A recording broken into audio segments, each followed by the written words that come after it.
Assalamu alaikum wa rahmatullahi wa barakatuh. Gowe n'omulungi akyatulaba ku Salam TV. Amanya Ibrahim Bagala aliwo era nga nze omukubiriza wa programu eno obutonde bw'osi musango. Olunaku olwaleero ndi ne bannaffe aba Mengo Youth Development Link.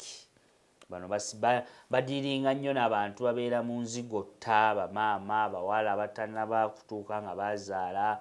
Buli kimu ekiba kikwasaganyizibwa mu kubeera nti kikwasaganyiza mu bantu ab'omusiramuzi. Mwami Pascal Lutaya we twasookedde mu kitundu ekisooka yatulaze obuzibu bwe buva nti waliwo abaana bano abasombebwa, waliwo abaana bano ababafunamu. Ebyo byonna tujja kulaba ngeri kibbo nga baba Mengo Youth Development Link gye bagezezaako okulaba nga bafuna solution ku kizibu ekyo na ngeri ki gye bagezezaako okulaba nga bakimalawo. Tugende ku Kagera Development and Credit Fund. Yes.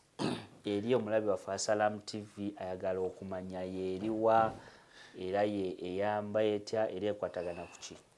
Kati Kagera Credit Development Fund organization eri Tanzania eri mu Kagera region ekulibwa mwami bamuyita Mucholoza mu 2009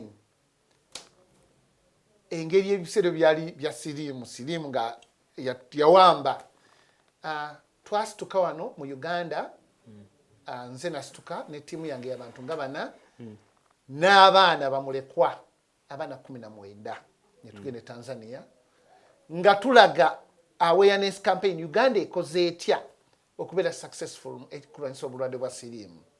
So abaana bayimbanga ennyimba ne babuulira abantu kega testimony nti balwadde obujulizi bonna abantu bonna eri nga bakaba bukaabi amaziga. Organization ya sponsoring eyo bagita Kagera Credit Development Trust Fund ya sponsoring ne KCCA Central Division. We twagenda ne tumale weeks 2 ne tutuuka eyo abaana ne ba meeting amasomero ne balaga interventions ezaffe nange nakola nnyo presentation nga mbalaga interventions etukozeseza. So ne tukwatagana eyo organization ne tukola partnership ne yongera ne tuleeta timu ye Tanzania nejja ne meeting KCCA wano by then yali KCC negenda ne basituka ba kansala ba KCCA abe KCCA wano ne bagenda Tanzania basituka ba councillors ne ba technical staff ba Central Division doza ne honorable minister kati aliwo yali koko yo timu yagenda ne PS we bamita kama Dickson ne yaliko ne tugenda ne tukyala eri we twakyala eri Tanzania ne batwaniza bulungi ne bagamba nabo bagenda kujja nabo ne basituka ne bajja wano era timu endala ne va Uganda ne dayeri nabo ne bakomawo ne tusalawo ne basaininga MOU enkolagana wakati wa Tanzania ne Uganda councils eri Bukoba councils waliyo Muleba council ne Bukoba Lulo ne Bukoba Abaana ne bakwatagana ne basaininga MOU. MOU ne tandika okutambula bulungi. Unfortunately program eno esirika nga balese authority KCCA. Kwegamba byakyuka management yakyukamu waggulu neno wansi ne kikyukamu. So this time omwezi gumu oguyise twavudde tiimu yeeri yazze ng'ekulembeddwa oyo mamita mwami Mucholoza ne tutuuka wa ne tugenda wa minister wa Honorable Mr. Kabanda ne Kamukama yali bonna baaliko abo nga tugenda eri okukyala ne tusala ba revamping kwegamba program ekomewo pya. So kati enteekateeka eriwo yakomyewo bali ready okutandika okukomawo nabano bali ready okukola ki kwegamba we basinkana exchange y'amaanyi bayiga ebintu bingi districts ziziba ziiga nabano tuba tuyiga. So program eyo yeeyo eyali etukyazisiza wa minister era tugenda kuddamu batuyise tugenda erize ngenderako nga kwegamba nga patana wa KCCA neeri Mucholoza patana weeri eyo kadetfu eyo patana weeri. So kati eki program eyo bagala girivampinga program y'amaanyi nnyo tulina bingi exchange visits ezo zituyamba nnyo. Abalimi beeri bakola batya abalimi beno bakola batya abavubi beeri bakola batya. So ebajja baleetamu abavubi n'abalunzi n'abaki neno etugenda tugatta tiimu ez'enjawulo ne ba exchange ideas buli kimu departments ez'enjawulo neziraba nga zizimba okulaba engeri gye tukwataganamu anti bino byonna tubikola ku promoting East African Cooperation. So program eyo wetu weeri. Kati eno programu yennyini tusooke tugizeeko ku bantu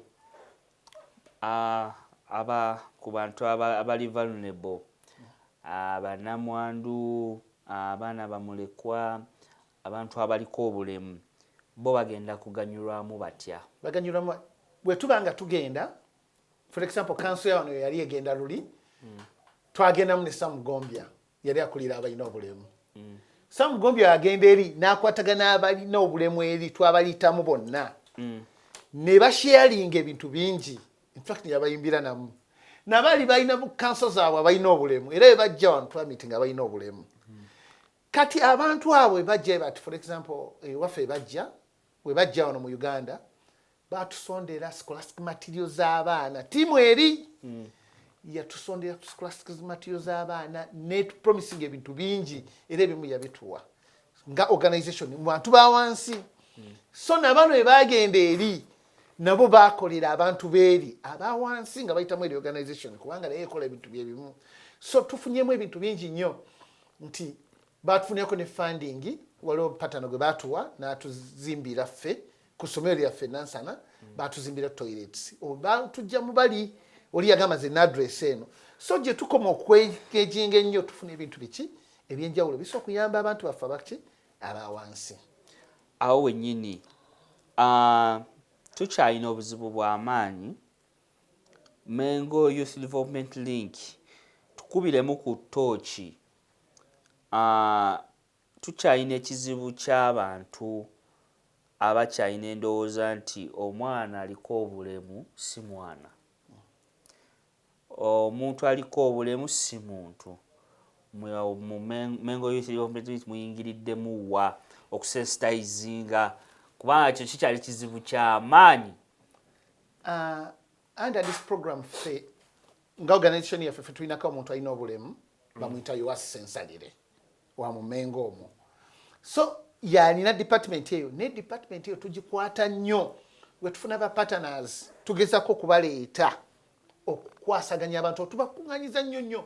In fact mu lockdown twabakunganya ne tubawa emmere ku Nakivo Blue ne tubawa emmere ku Kitawuluzi twabakunganyanga nnyo kubanga balekerwa nnyo emabega tebabalowooza ku ffe twagabanga emmere throughout lockdown yonna emyaka egy'ebiri gyonna twagabanya emmere. So kye tukola abantu bana abalina obulemu tuba training, in fact ba benefiting nnyo ne mu sako yaffe tubayo ka center akatono okuyitandikawo ka business.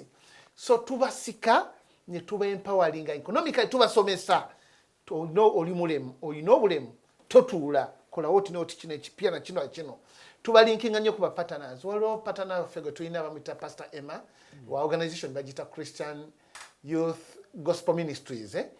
Oyo alina program y'amaanyi. In fact tulina program eyokuwa abantu bano entandikwa abantu abasuka mu 18. So tubatunulidde nnyo ffe kubanga abantu abaana bano babakweka.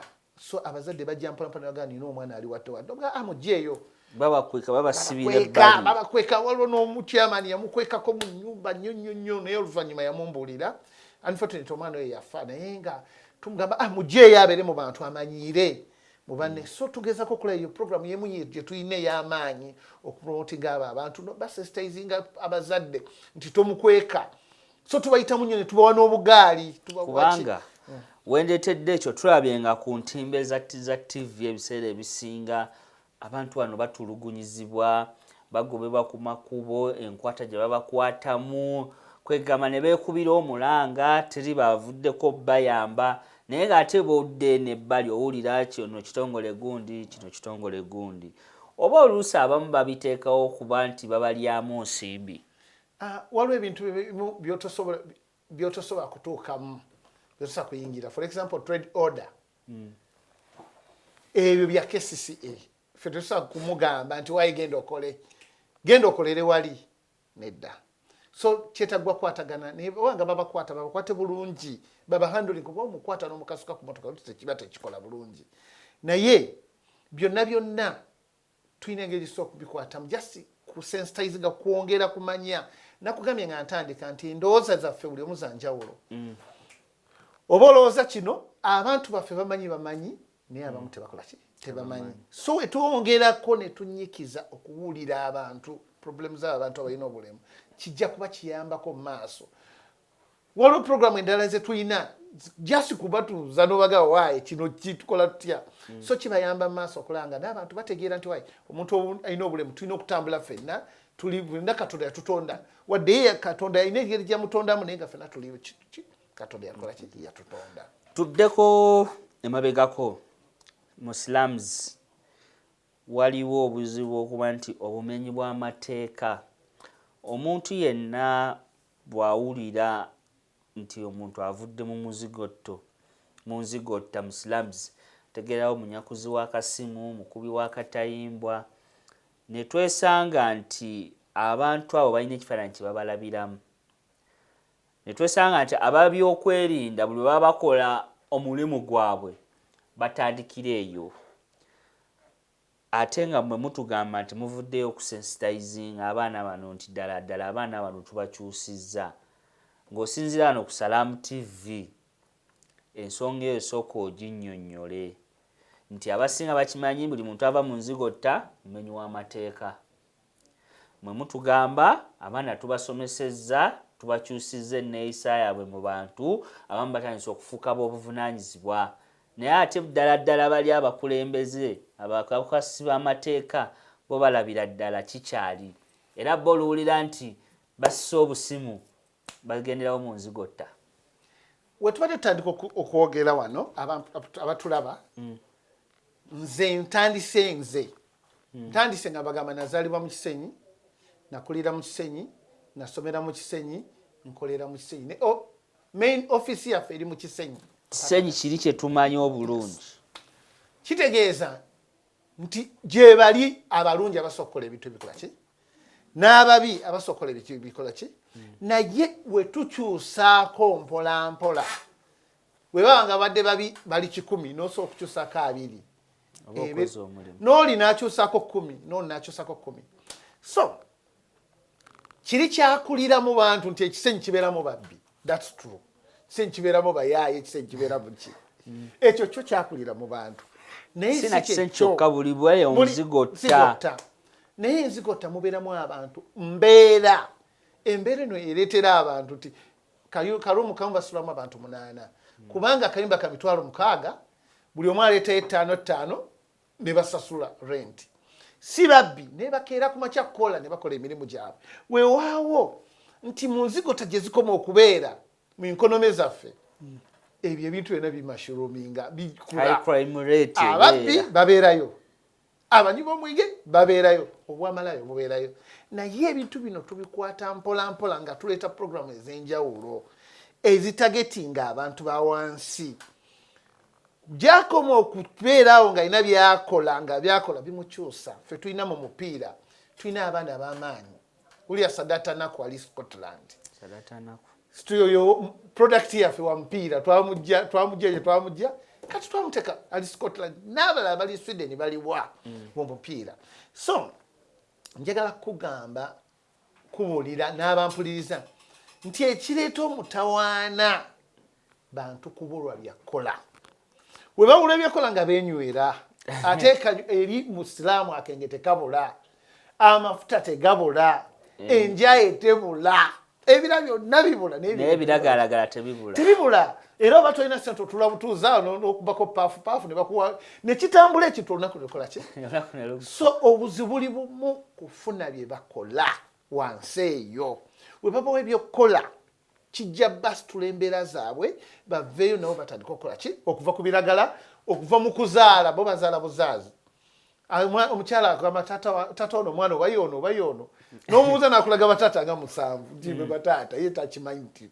So ebintu byonna bivaawo nga tubafunidde ebyokukola era kye kiyinza okukyusa embeera nekola ki netambula bulungi. Mukwasaganya mugenze mutya n'abakulembeze oba mukwataganye mutya n'abakulembeze beeyo mu nzigota mwe ng'aba Mengo Youth Development League? Tetulina program gye tukola nga tutuyise ba LOC kubanga ye mpaji be bamanyi era bagamba oyo gundi atuli bubi bane tukoze kye waliwo bano waliwo n'omwana ali waati ono yazaala be babatuwa nsogezako emasanafu kinoonya wali vocation yaffe asinga otuwa program ye bachairman b'ekyalo be banoonya abavubuka banoonya abaana abazaddeko banoonya so bokka ne mu bisenyi yonna be batuyamba okukola kino okwidentifyinga so tukola straight nabo okulaba nga tuyamba abantu bano. Kati mu byonna wakyaliyo n'ensonga ya gender based violence. Naddala eyo mu nzigotta abaami bakubibwa abakyala bakubibwa buli kimu. Mengo Youth Development Link kweyo ensonga kuba nkimanyi sensitization gye mukoze ebintu byonna byozoyogera bye mulaze at least mugezezzaako okuba nga muteekawo 50% change. Ekizibu kino abantu bakirabanga kyakuzanya buli otwogera ku GBV okutulugunyizibwa eyo wansi okwabakyala okwaki embeera si nnungi.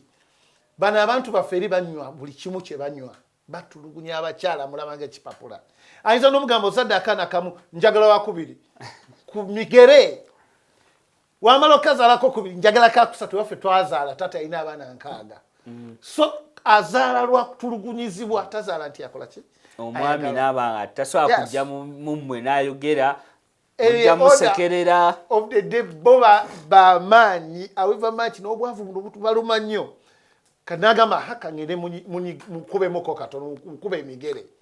So fe kiki tukoze tugezako kuba sensitizinga an extra mile nti tulina program egenda kutambula egenda kutagetinga abakyala 7 bana abakyala 7 bava mu Kisenyi 1 Kisenyi 2 Kisenyi 3 ne Mengo Parish abamu banekolera jange abakyuse abalala bali awo mbeera mbi tugenda ba training am skills ebyalaani computer tugenda ba training am bakery catering ne kyetuyita urban farming kwegamba kulanga basokola production y'emmere beerimire so etumala ba training tugenda extra mile tubawe n'entandikwa emyezi 6 gya training tubawe n'entandikwa wetumala n'abaana baabwe bagenda kujjanga ku center tugenda ba caretaker agenda obalabirira tugenda basomesa life skills financial literacy tugenda batekamu ebintu bingi ne digital skills ezo nti kigenda bayamba nti bagenda kufuluma we bamala tugenda kukola nga pilot tulabenga ekintu ne KCCA ekitandike okulaba nga ejjayo 10 bameka twenga tubakyusa no bayambako ne nga trading abantu ne family yawe mu community tugenda ku training aba local leaders 306 mu community on GBV gender based violence n'ekirala ekisembayo tugenda kola kituyita call crisis center nga center eyo egenda kubiwangako masimu ag'ebizibu by'abantu abo tukole interventions so katwagala poliisi LC ffenna tukolere wamu okulanga tulwanisa ekintu ekyo mu community so buli community leader gwe tugenda okutraininga kwabo tugenda muwa business card ya call center okuba bukubi ne tujja waliwo force agenda kubanga ekwatibwako ne poliisi nga mweri okuyambako mu kutulugunyizibwa kw'abakyala mu community n'abaami. Nga tunatera okuba nga tufundikira Mengo Youth Development Link oli ayagala okuba nti abatuukirira okufuna ku magezi okubawa ku magezi ne solution kizije muyina ku bino byonna bye tuzze twogerako okuva waggulu. Mengo Youth Development Link offices zaffe zisangibwa ku Musajja Alumbwa Road opposite ne flat za Musajja Alumbwa awe tusangibwa. Office endala ziri Masanafu Kinoonya tulina vocational training center nawo tusangibwawo. Office endala ziri Nansana ngewa Pastor Bugembe tulina essomero bayita Maidel Makwinton Academy. So ze center zaffe zetukola ki zetusangibwako. Mpoze essimu isimu yange eri 0701 886093. Wobanga ino obuzibu bwonna oba ino organization olina kyoyagala okutandikawo ng'organization okuyamba jangu tukuyambe. Wobanga waliwo obuzibu obw'amaanyi era tugezaako okulanga tuyambako okulanga tukwatagana ba partners twenga tuyamba ku problem eyo. Tweyanziza obugambo obusembayo eri abalabi ba Salam TV. Obugambo bwange obusembayo kutumirako bazadde bange Mami Kerementi ne mukyala Gertrude ntumirako ne mukyala wange Musawo Fiona na Kisuye ntumirako ne Maidel Crew yonna nze giyita Maidel Crew Maidel Crew Mengo Maidel Crew Dansana Masanafu Maidel Crew yonna ne ba local leaders bonna betukola nabo nsembera we bayita active citizens. Active citizens abo twatraininga bali nsanvu be bagenda ba foot patrol okulaba nga ba mobilizinga ne tukola nabo mu community. So bentumirako mwena neyanza nnyo okumpa omukisa guno okubeera ku TV eno. Tweyanzege Mwami Pascal Lutaya okuva mu Mengo Youth Development Link bw'atyo wannyonnyodde ensonga zonna nga bwe muzirabye. Abagambye mwabasobola okubanga muli eyo, abavubuka abali eyo, abantu abali eyo nga mwandyagadde obeegattako, endagiriro agibawadde, ennamba y'essimu agibawadde. Njagala okuddamu okubajjukiza ennaku z'omwezi 28 omwezi guno ffenna tubeere nga tugenda mukono ku muzikiti awo we tugenda okuba nga tukyaza baseeka mu kye tuyise Salam Community Balaza. Baseeka bonna tugenda babaleetera be mwagala, bulijjo be mulaba ku busimu bwammwe bwa TikTok biki tugenda batubaleetera. Naffe ffennyini abakozi tugenda batuli awo mujje tumanye eddiini yaffe ate ne mu bizinensi kuba abasomesa ba bizinensi bagenda kuba weebali. Amanya Ibrahim Bagala aliwo wano wembadde ku Salam TV. Tusinkane omulundi oguddako. Assalamu alaikum wa rahmatullahi wa barakatuh.